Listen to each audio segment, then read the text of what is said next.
Hey guys, Andy Glass here, Glass Impressions. I'm back at you with another shop update. I know it's taken me a long time to get something out, but I decided to put away the camera, get everything set up, and use my time that I have available to just get back in gear and start making actual project videos. So today I'm recording with my DJI Osmo, so hopefully the footage is nice and steady. If there's any technical difficulties, bear with me. So I'll flip you around here and we'll show the current status of the shop.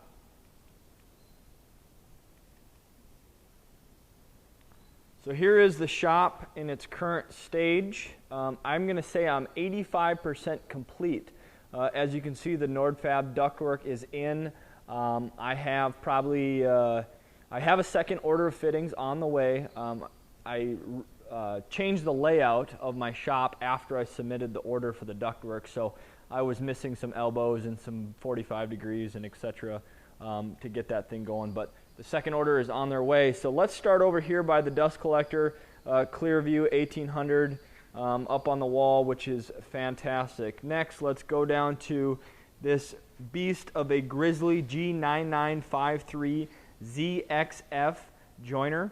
It's a Grizzly. It has a 16-inch bed on it, helical head, and a power feeder on top. This is my brother-in-law or landlord. He's got a handful of pieces of equipment that he has graciously allowed me to put into my tool layout and utilize, so I'm certainly grateful for that. Next, I have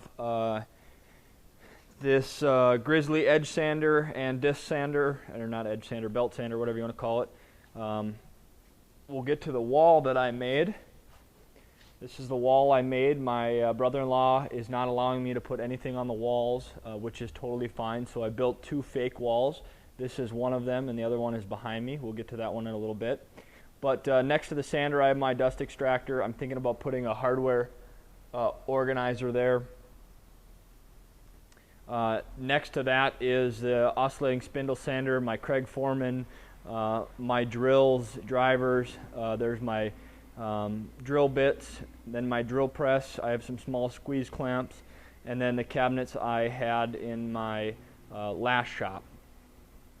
As we continue around on this wall, I have a floor sweep right there, which we'll get to that a little bit. But if we spin around here, if you've been following me on Instagram, you've been knowing the progress, and I encourage you to follow me on Instagram. If you search Glass Impressions, you can easily check out what I'm doing in between projects and shop updates.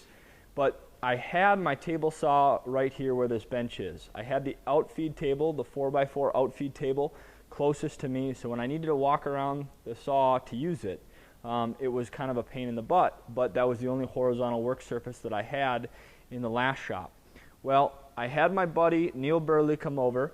He checked out my layout. He says, hey, you're missing some fundamentals here, and we'll get to that in a little bit. But the main change he had me do was bring my table saw over here and flip it around.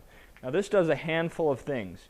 It clears up that space over there. It puts the table saw closer to the space that I will be in the majority of the time, which is right here, and it's a quick walk over there.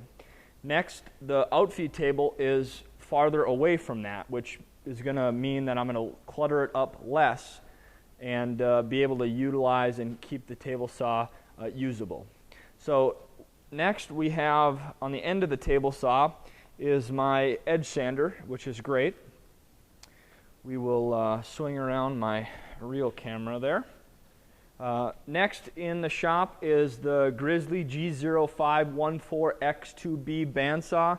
This is my brother-in-law's as well. Super excited to do some resawing on that. And then here is my old assembly table, workbench, outfeed table. It was kind of everything it needed to be. This will get rebuilt as I'm not able to put anything on the walls. I need to utilize every inch of storage that I can. Even though I have a lot of space, I have a lot of stuff, so I need to find a place to put it. Next over here we have my CNC Shark HD3 with extended bed. If you've been following the channel for a while, you know that I do some CNC projects from time to time. Next, I will back up and we will look at the second wall that I made. This wall houses the miter saw bench. Now, I dabbled in some steel work and welding, which I've never done before, so if I can get my finger in here, you can see that that is the bench. Now, the cabinets underneath are standalone. They can be pulled out. I will be building new lowers and new uppers to maximize the storage. Now, the system set up for the miter saw is sitting on top of the surface, which means I have to raise up the support wings. I'm going to be using Craig's precision track and stop system for the wings, and I will have 8 feet on the left-hand side of the blade for a stop system, and then on the right-hand side, right over here, I will have approximately 3.5 feet. You may be asking, Andy, well, what if you have super long stock you need to rip down or chop in half or whatever? Well, from the right side of the blade to this cabinet or wall over there is approximately 13 feet. So I find that's going to be plenty long enough for the work that I do. Next over here we have my Grizzly G0553Z. This 20-inch planer has a helical head. This is my brother-in-law's as well. Super excited for this too. It's positioned here as I can utilize the outfeed space of the welding or other shop area, and then the infeed space is certainly open and utilizes this lane right here.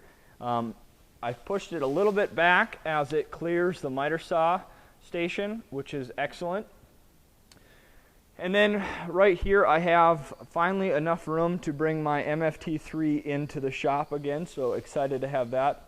But let's get down to the meat and potatoes of the layout. Neil Burley came in, he said, Andy, you got to utilize lanes. And I said, Neil, what do you mean by that? I said, well, all the machines, or the majority of the machines, are going to have infeed and outfeed needs. So if you can pair machines up to utilize this same infeed and outfeed space, you're going to be much more efficient with your layout. I said, that makes total sense. What can we do? He says, well, first of all, utilize all the machines that are somewhat the same size and need somewhat the same infeed and outfeed support or area together. So we put the drum sander, my small 14-inch rigid, and my router table right here with a bunch of stuff on it. As you can see, there is a giant lane here. So when I need to use one of those tools, I simply have to pull it out, use it, and put it back. It makes total sense, and it's allowed me the flexibility to switch up some things. Now I have all this room here. I'm able to bring my MFT3 back, and then you might be asking, Andy, where are you going to do all your work and assembly? Well, I'm going to build a 4x8 assembly table where that trash can is to the left-hand side of my tripod. That is going to be my main assembly, tinkering around, preparing for projects, etc. So we'll head back over to this wall. Here behind all the lathe extensions and the Milwaukee fuel cordless nailer is my mini lathe. And why did you put that there, Andy? Well, I put that there because, as you can see just to the right, is a floor sweep. So my thought process is I can sweep all that shavings and stuff from the turning right into there. So super, super excited for the floor sweep. It performs excellent. I need to get those finishes and stuff off the ground and get that in a fireproof cabinet or something. So we'll flip you back around here.